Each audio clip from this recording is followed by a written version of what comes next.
साथियों नमस्कार। साथियों, जैसा कि आप जानते हैं कि हमने एक वीडियो में कृष्णा बाय ओशो नाम की किताब की एक चर्चा की थी, जिसमें आपको इस किताब का एक अंश जिसमें ओशो से एक बार कृष्ण के बारे में एक सवाल पूछा गया था, उसका हमने एक डिस्कशन किया था। तो आप में से कई लोग बोले कि किताब अच्छी है, इसका और डिस्कशन किया जाए। तो मुझे लगा है कि एक और सवाल का इसमें डिस्कशन करते हैं, और बड़ा अच्छा सवाल है।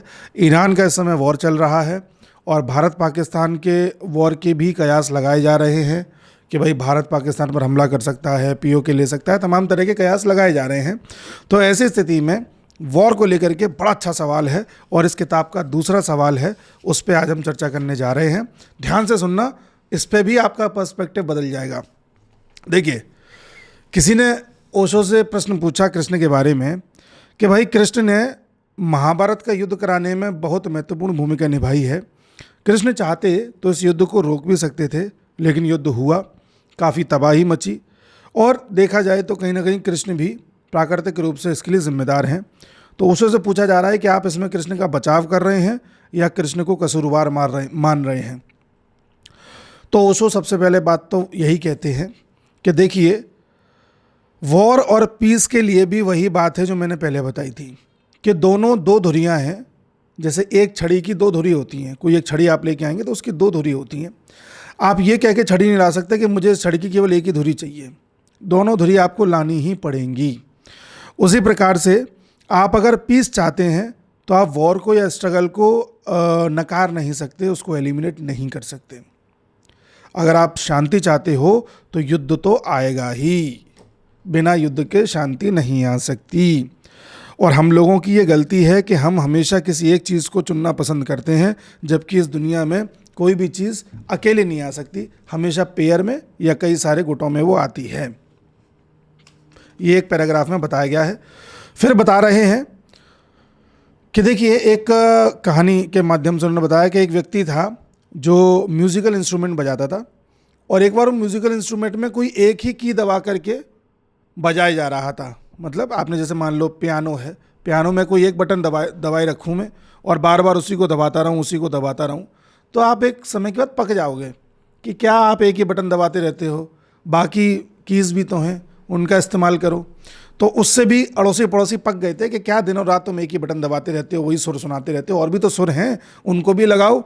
तो वो आदमी कहता है कि देखिए, जो बाकी म्यूजिशंस हैं वो कई सारे सुर लगाते हैं, कई अलग अलग बटन्स को दबा करके म्यूज़िक निकालते हैं, क्योंकि वो भटके हुए हैं, उन्हें पता नहीं है कि सही सुर कौन सा है। मैंने सही सुर खोज लिया है, इसलिए मैं तो वही दबाता रहता हूँ। अब ये पागलपंती की बात है कि नहीं है? वो एक ही सुर दबा रहा है, लेकिन सुनने में अच्छा नहीं लग रहा। सुनने में वो तभी अच्छा लगता है जब कई सारे सुर एक साथ दबाए जाते हैं, तब म्यूज़िक बनता है। ऐसा ही ओशो कह रहे हैं, ज़िंदगी भी इसी तरह है।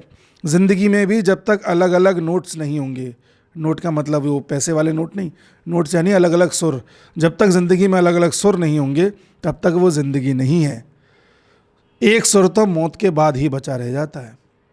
तो अगर आपको एक ही सुर में ज़िंदगी या एक ही सुर चाहिए तो वो तो मौत के बाद ही आएगा। इसी तरह से जो वॉर है, पीस है, यानी कि युद्ध है, शांति है, उतार है, चढ़ाव है, ये सब तो लगे रहेंगे तभी ज़िंदगी चल सकती है, अन्यथा ज़िंदगी नहीं चलेगी, यह ज़िंदगी नहीं कहलाएगी। तो उसी तरह से ओशो ने एक और एग्जाम्पल दिया कि भाई ये इन्होंने एग्जाम्पल विदेशों में बनने वाले मकानों का दिया है कि वहाँ पर जब विशेष प्रकार के मकान बनते हैं तो ईंटों को उल्टा करके लगाया जाता है। एक ईंट किसी एक तरह से लगाई तो दूसरी ईंट दूसरे तरीके से लगाई जाती है, तभी मकान बन सकता है। इंडिया में भी एग्जाम्पल हैं, तो आपने कभी दीवार बनते देखा होगा, तो ईंटें जब चुनी जाती हैं तो एक के ऊपर एक ईंटें नहीं लगाता मिस्त्री, वो एक ईंट लगाता है, फिर उसके ऊपर जो दूसरी ईंट लगाता है वो थोड़ा आगे खिसका के लगाता है, जिससे इंटरलॉकिंग बन सके, तब जाके दीवार मजबूत खड़ी हो पाती है। उसी तरह से ओशो कह रहे हैं कि जो हमारी ज़िंदगी का पूरा स्ट्रक्चर है वो अपोजिट्स के पेयर में बंधा हुआ है, जैसे सुख दुख, दिन रात, उसी तरह से शांति और युद्ध। अभी देखना ये कितनी पते की बात कहेंगे, आप खुद सोचेंगे यार कि हमने तो ऐसा कभी सोचा ही नहीं। अभी देखिए, आप आ रहा है वो टॉपिक। ओशो कह रहे हैं कि आज जहाँ भी सिविलाइजेशन पहुँची है, जहाँ भी मानव सभ्यता पहुँची है, वो युद्ध के कारण ही पहुंची है। जी हाँ, ओशो कह रहे हैं। ओशो कह रहे हैं कि आज हम देख रहे हैं बड़े बड़े हाईवेज बने हुए हैं, रोड्स बनी हुई हैं। तो ये हाईवेज और रोड्स वेस्ट में यानी कि अमेरिका में या यूरोप में जब पहली बार बने थे तो ये इसलिए बनाए गए थे बड़े बड़े हाईवेज, ताकि आर्मीज जल्द से जल्द युद्ध के क्षेत्र में पहुंच सकें, आर्मीज को जल्द से जल्द वेपन्स पहुंचाए जा सकें, आर्मीज के लिए यानी कि युद्ध लड़े जा सकें शांति से। शांति मेरा मतलब है सहजता से या आसानी से युद्ध लड़े जा सकें, इसलिए सड़कें बनाई गई थी। बाद में उसे मानव अपने लिए यूज़ करने लगा। उसी तरह से कई बिल्डिंग्स बनाई गई, किले बनाए गए, वो भी इसलिए बनाए गए थे जिससे कि युद्ध में आसानी हो सके, जिनमें छिपा जा सके, बारूद गोला वेपन्स छुपाए जा सके, इसलिए किले बनाए गए थे। बाद में उसमें लोग रहने लगे। इसी तरह से ओशो कह रहे हैं कि आज भी आप जितना भी साइंटिफिक इन्वेंशन देख रहे हैं, टेक्नोलॉजी देख रहे हैं, अचीवमेंट देख रहे हैं, वो सब युद्ध के कारण ही है। ओशो कह रहे हैं कि आज जितने भी तरह की आप एनर्जीज देख रहे हैं, चाहे जैसे मान लीजिए किसी ने यूरेनियम एनरिच करके न्यूक्लियर बम बना लिया, तो ये एक एनर्जी ही तो है, तो हाईएस्ट लेवल की एनर्जी है वो। तो वहाँ तक आदमी कब पहुँचा? जब उसे ये था कि मुझे युद्ध में ऐसा धमाका करना है जो कोई ना कर पाए। तो युद्ध ही एक कारण था उसका जिसके ज़रिए पहुँचा। और दूसरा इन्होंने कहा कि देखिए, आदमी अपने अंदर के पोटेंशियल को तभी निकाल सकता है जब युद्ध की अवस्था हो। एक शांति में पड़ा हुआ आदमी जिसके जीवन में सिर्फ शांति है, वो लेथार्जिक हो जाता है, लेज़ी हो जाता है, आलसी हो जाता है। वो ये भूल जाता है कि उसके अंदर कौन कौन सी ताकतें हैं, वो ये भूल जाता है कि वो कितना कुछ कर सकता है। अपने शारीरिक मानसिक ताकत को आदमी तभी जान सकता है जब युद्ध की अवस्था होती है। आदमी सोच भी नहीं सकता जब युद्ध में जाता है तो कितना कुछ डिस्ट्रक्शन वो कर सकता है। तो आदमी को उसके पोटेंशियल रियलाइज कराने के लिए युद्ध आवश्यक है। और उसी तरह से ओशो कह रहे हैं कि कृष्ण ने भी महाभारत के जरिए यही किया। अगर महाभारत न होता उस टाइम पर तो भारत न होता। आप कभी भी देखिए, कोई भी बड़ा युद्ध होता है तो उस युद्ध के बाद उस देश की दिशा ही बदल जाती है। उस युद्ध के बाद उस देश में आप देखोगे एक अलग ऊर्जा, एक अलग ताकत उभर के आती है। ओशो एग्जाम्पल दे रहे हैं कि भारत ने जो अंतिम बड़ा युद्ध लड़ा वो कुरुक्षेत्र का युद्ध था जो 5000 साल पहले लड़ा। काश भारत ने इस बीच और युद्ध लड़े होते तो भारत और मजबूत होता। फिर एक एग्जाम्पल और दे रहे हैं, बड़ा अच्छा सा, आप ध्यान से सुनिएगा। ओशो कह रहे हैं कि देखो, पहला विश्व युद्ध खत्म हुआ तो जर्मनी में काफ़ी तबाही मच चुकी थी, जर्मनी बर्बाद सा हो चुका था। लेकिन ठीक 20 साल बाद जब दूसरा विश्व युद्ध स्टार्ट हुआ तो जर्मनी एक ताकतवर देश बनकर के उभरा और पूरी दुनिया को जर्मनी ने बता दिया कि हम क्या हैं। तो जर्मनी ताकतवर कब हुआ? जब पहले विश्व युद्ध में बर्बाद हो चुका था। और दूसरे विश्व युद्ध के बाद जर्मनी कितना ताकतवर बन चुका था हम सब जानते हैं। ओशो इसी में कह रहे हैं आगे कि आप जापान को भी ले लीजिए। जापान पर जब 2 बम गिरे, हिरोशिमा और नागासाकी में न्यूक्लियर बम गिरे, उसके बाद आप जापान को देखिए। कोई आज जापान में जाकर के कह सकता है कि ये वही देश है जिसमें आज के करीब 70 साल पहले 2 न्यूक्लियर बम गिरे थे? जापान ने कितना ज़्यादा मजबूत अपने आप को बना लिया डेवलपमेंट के हिसाब से। तो ओशो कह रहे हैं कि जब भी आप अपना डेवलपमेंट करना चाहते हैं, कोई देश अपना डेवलपमेंट करना चाहता है, ताकतवर बनना चाहता है, विकास करना चाहता है, तो युद्ध आवश्यक है। बिना युद्ध के आप तरक्की नहीं कर सकते। अब मैं एक एग्जाम्पल आपको और देता हूँ। 1962 में भारत और चीन का युद्ध हुआ। अगर भारत और चीन का युद्ध न होता और भारत न हारता तो शायद भारत इतना मजबूत बन के न निकल पाता कि 71 में, 99 में और अभी ऑपरेशन सिंदूर में इन सभी पड़ावों पर पाकिस्तान को हरा पाए। इस जैसे पाकिस्तान के टुकड़े हुए, बांग्लादेश बन गया, हो सकता है भारत के टुकड़े हो जाते। पर भारत की ताकत को, भारत को याद दिलाने के लिए 1962 की हार ज़रूरी थी। लोग आज भी कहते हैं कि चाइना कोई युद्ध लड़ेगा तो हार जाएगा। क्यों? क्योंकि चाइना को युद्ध का कोई एक्सपीरियंस ही नहीं है। चाइना ने लंबे समय से कोई युद्ध ही नहीं लड़ा है। तो किस आपके पोटेंशियल को जानने के लिए आपका युद्ध में होना या एक युद्ध लड़ना या समय समय पर युद्ध लड़ना आवश्यक है। ओशो यही कह रहे हैं। इसके अलावा ओशो कह रहे हैं कि जब तक महाभारत में खून नहीं बहाता तब तक लोगों को नहीं पता था कि भारत की ताकत क्या है, दुनिया को नहीं पता था। महाभारत में ऐसे कोई वेपन्स नहीं थे जो इस्तेमाल नहीं हुए थे, महाभारत में ऐसा कोई स्ट्रेटेजी नहीं थी जो इस्तेमाल नहीं हुई थी। उसके बाद ही हम स्ट्रेटेजीज के जरिए लंबे समय तक अपनी सभ्यता को बचा के रख पाए थे। लेकिन विद द टाइम क्या हुआ, जब एक समय बीत गया, कृष्ण का युग बीत गया, कृष्ण नहीं रहे और कृष्ण जैसे लोग नहीं आए, है ना। हम कृष्ण को यहाँ भगवान के तौर पर नहीं, कृष्ण को एक इंसान के तौर पर स्टडी कर रहे हैं। इंसान के तौर पर मानोगे तब धीरे धीरे मानते मानते उनको भगवान के रूप में स्वीकार कर पाओगे। होता क्या है कि हम पहले किसी को भगवान बना देते हैं और ये मान लेते हैं कि ऐसा तो हम बन ही नहीं सकते, तो फिर उस ओर हम प्रयास भी नहीं करते। तो हम कृष्ण को यहाँ पर भगवान ना मान करके मनुष्य मान के चल रहे हैं।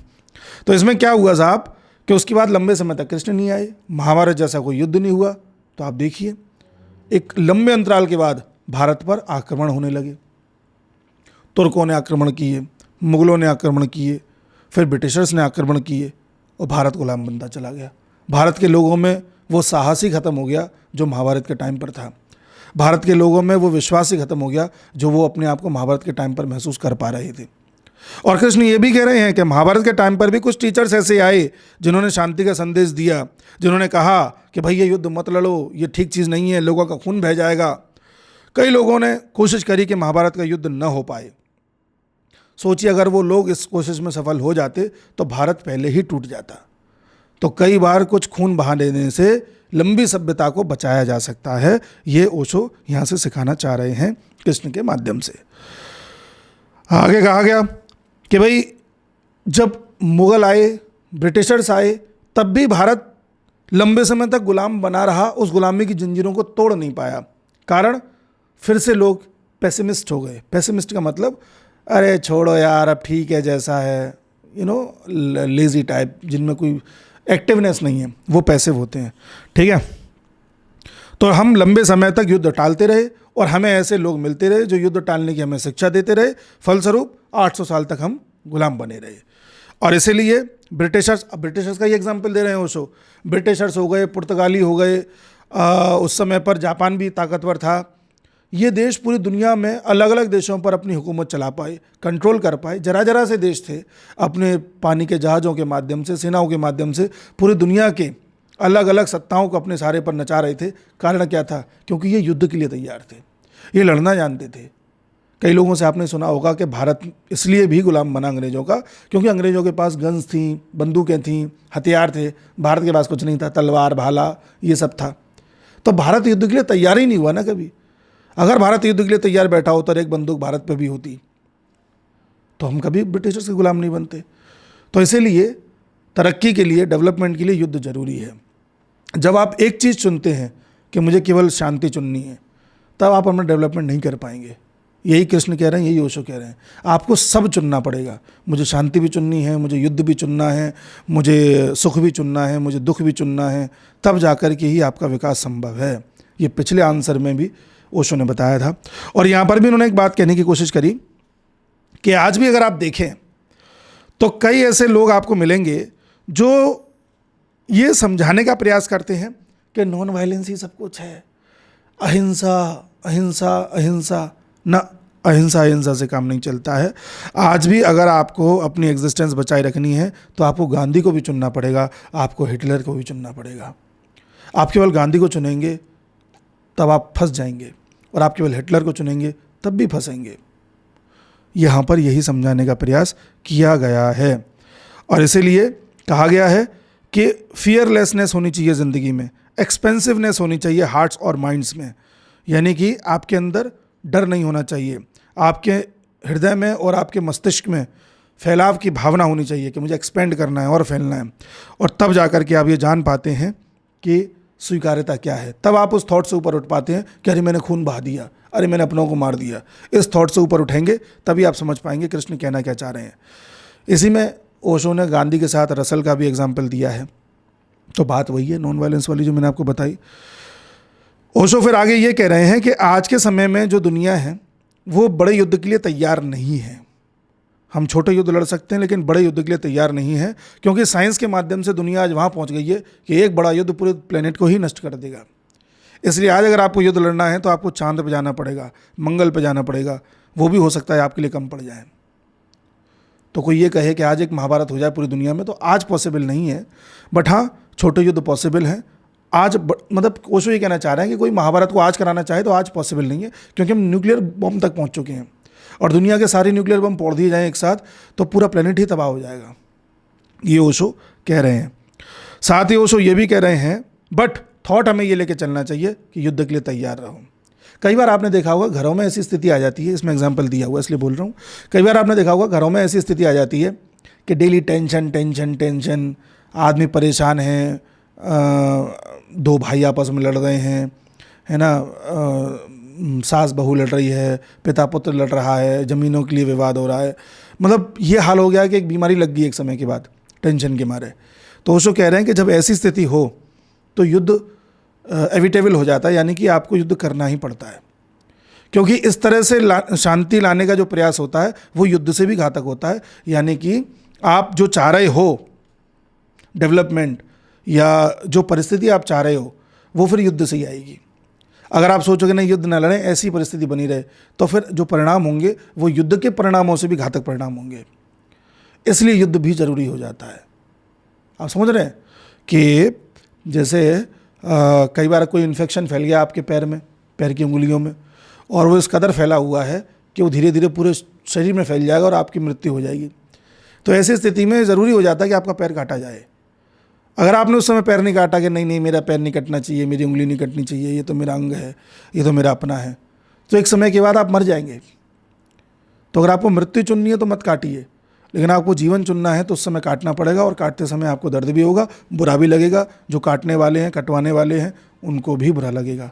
तो इसलिए युद्ध स्वीकारिए, युद्ध की परिस्थिति अगर आती है तो युद्ध करिए, तभी जा कर के आप किसी समाधान तक पहुंच सकते हैं। आज देख लीजिए ईरान का युद्ध हो रहा है, ईरान इस युद्ध को जब भी ख़त्म करेगा, 1 साल बाद, 2 साल बाद, 6 महीने बाद, 2 महीने बाद, आप देखेंगे ईरान पहले से मजबूत बन के निकलेगा।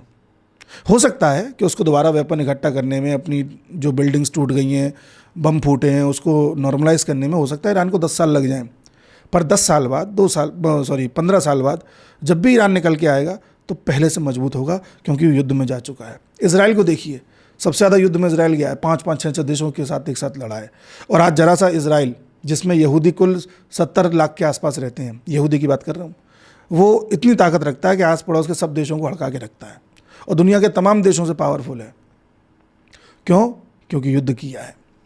और इसीलिए कृष्ण के बारे में ओशो कह रहे हैं कि कृष्ण इज्म नहीं है। आईएसएम लगा देते ना, जैसे किसी भी शब्द में आईएसएम लगा दो तो वो एक कोई एक निश्चित चीज़ बन जाती है, जैसे पॉजिटिविज्म, नेगेटिविज्म।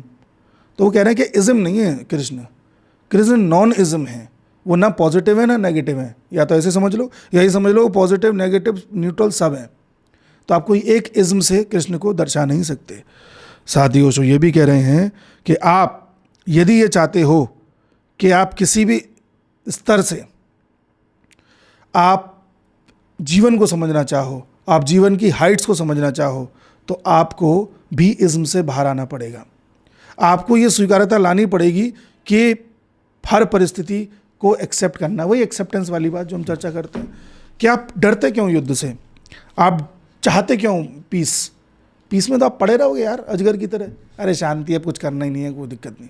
आपको जो एक्टिव बना रहा है, आपको जो कुछ करने के लिए मजबूर कर रहा है, वो युद्ध वाली अवस्था है, वो युद्ध जैसी अवस्था है। इसी चीज़ को अलग अलग माध्यम से ओशो ने समझाया है। भारत पाकिस्तान के युद्ध को लेकर के समझाया है, जो मैंने आपको भी बताया। वियतनाम कंबोडिया की स्थिति को लेकर के समझाया। वियतनाम वॉर चला था, अमेरिका वहाँ कई साल 20 साल तक लड़ता रहा था, ठीक है।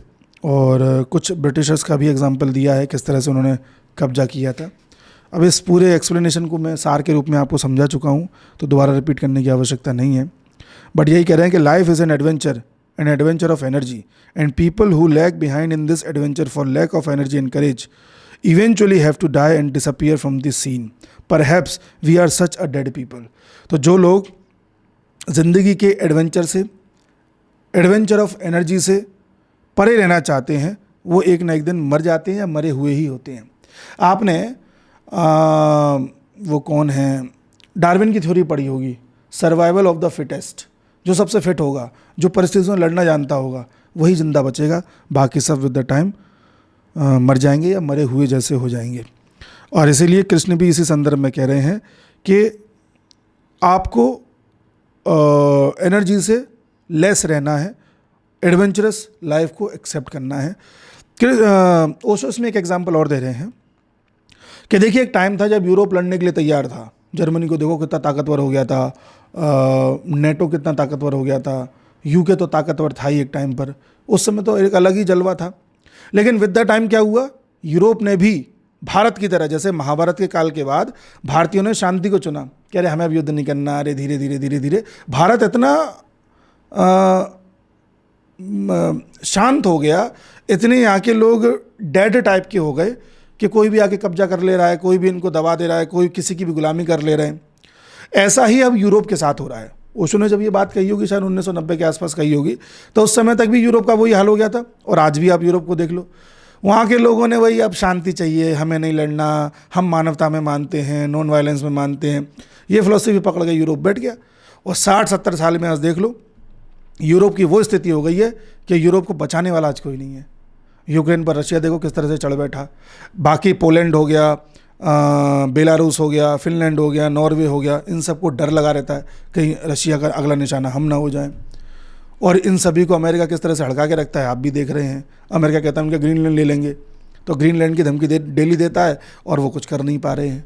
क्यों नहीं कर पा रहे हैं? क्योंकि यूरोप ने पिछले 60 साल में पेसिमिज्म को चुना। पेसिमिज्म का मतलब बस पड़े हुए हैं, करना कुछ नहीं है। युद्ध के लिहाज से बोल रहा हूँ, यूरोप ने लंबे समय तक कोई प्रिपेयर्डनेस नहीं दिखाई, एक्टिवनेस नहीं दिखाई, और फलस्वरूप यूरोप का फॉल हो रहा है। तो ओशो ने ये बात 1990 में बता दी थी, हम 2026 में यूरोप का फॉल होते हुए देख रहे हैं, जो हमें प्रत्यक्ष दिख रहा है। तो इसीलिए यही भारत के साथ हुआ था। महाभारत के बाद अगले 3-4 हज़ार साल तक भारत के साथ यही हुआ, और भारतीय लोग फिर भूल ही गए कि हम थे क्या। ठीक है जी। तो इसी लिहाज से एक एग्जाम्पल और दिया अर्जुन का। अर्जुन के साथ भी यही हुआ था कि अरे मुझे नहीं लड़ना है, अरे ये शांति शांति शांति, क्योंकि अर्जुन ने लंबे समय तक उस प्रिपेयर्डनेस को किया ही नहीं था। जो आदमी प्रिपेयर्ड नहीं होता वो ऐसे करता है। तो इसी को ध्यान में रखते हुए इन्होंने बताया है कि आज के दौर में हमें सब अपनाने हैं, गांधी भी, रसल भी, जो हिटलर भी, सब अपनाने हैं, तब जा कर के हम अपने देश को आगे बढ़ा सकते हैं और ख़ुद को भी। हमें बुद्ध भी चाहिए, हमें महावीर भी चाहिए, हमें राम भी चाहिए, हमें हर उस फिलोसफिकल गॉड को भी चुनना है जो अलग अलग डायमेंशन को दर्शा रहे हैं। बुद्ध कह रहे हैं सब छोड़ दो, ध्यान में चले जाओ, यही महावीर कह रहे हैं। और कृष्ण क्या कह रहे हैं? हाथ में अस्त्र लो और लड़ो। ये उनका महाभारत के टाइम पर है, पर वैसे भी कृष्ण एक्टिव होना सिखा रहे हैं। पर ओशो ये कह रहे हैं कि आप कृष्ण को भी अपनाओ, बुद्ध को भी अपनाओ। इसका मतलब ये नहीं है कि कृष्ण पर चर्चा चल रही है तो सिर्फ कृष्ण को ही अपना लो। हालांकि कृष्ण में भी बुद्ध हैं। कृष्ण के पूरी लाइफ को स्टडी करोगे तो उनके लाइफ में एक पोर्शन बुद्धत्व का भी है। बट एक मोटे मोटे तौर पर समझाने के लिए ओशो कह रहे हैं कि कृष्ण को अगर आप अपनाने जा रहे हो तो ऐसा मत करना कि बुद्ध को भूल जाओ, ये फिर तुम एक धुरी पकड़ लोगे। आदमी यही करता है, एक धुरी पकड़ना चाहता है, वहीं फंसता है। और इसीलिए भारत को भी अगर आप लंबा सक्सेस देखना है तो भारत को इन सभी फिलॉसफीज़ को एक साथ लेकर के चलना पड़ेगा, तब जा कर के हम वहाँ पहुँचेंगे जहाँ हमें होना चाहिए। ये है साहब पूरे क्वेश्चन का आंसर। कुछ अलग आपको सुनने को मिला? अब देखो अगला क्वेश्चन क्या है, वो मैं अगले वीडियो में चर्चा करूँगा कभी, अगर आप हाँ करेंगे तो। If Krishna were present today which of the two sides would he choose? अगर कृष्ण आज होते तो दोनों में से कौन सी धुरी चुनते? तो इसका विश्लेषण करना है नहीं, ये आप बताएंगे। बट डायमेंशन देखा आपने, अब आप खुद सोचो, अगर भारत समय समय पे युद्ध लड़ता चला आता तो दुनिया की महाशक्ति होता भारत। आज दुनिया के कौन से देशों को आप ताकतवर मानते हो? रशिया को मानते हो? इजराइल को मानते हो? क्यों मानते हो आप? क्योंकि युद्ध जैसी परिस्थिति में ही रहे हैं। चाइना पर आप जानते हो चाइना के पास वेपन्स हैं, लेकिन आपको भरोसा नहीं है कि पता नहीं जीत पाएगा नहीं जीत पाएगा किसी से भी। तो कभी शांति से, ठंडे दिमाग से ये सोचना कि दुनिया के जो जो देश वैश्विक ताकत बने वो कब बने, आप पाओगे वो एक युद्ध लड़ने के बाद ही बने। तब जाके आप जानेंगे कि आपके जीवन में भी, पर्सनल लाइफ में भी युद्ध क्यों जरूरी है। तब आप जानेंगे कि आपके जीवन में भी ये डेली जो चैलेंजेस हैं क्यों जरूरी हैं, टेंशन्स क्यों जरूरी हैं। वरना वही वाला एग्जाम्पल कि एक म्यूजिशियन था, केवल एक बटन दबाता था, डेली एक ही सुर लगाता रहता था। एक टाइम के बाद लोग पक गए उससे। म्यूज़िक तब अच्छा लगता है जब सातों सुर छेड़े जाएं और एक रिदम बन के आए। एक सुर तो तब लगेगा जब मृत्यु हो जाएगी। खैर, मिलते हैं अगले वीडियो में, तब तक के लिए जय श्री कृष्ण।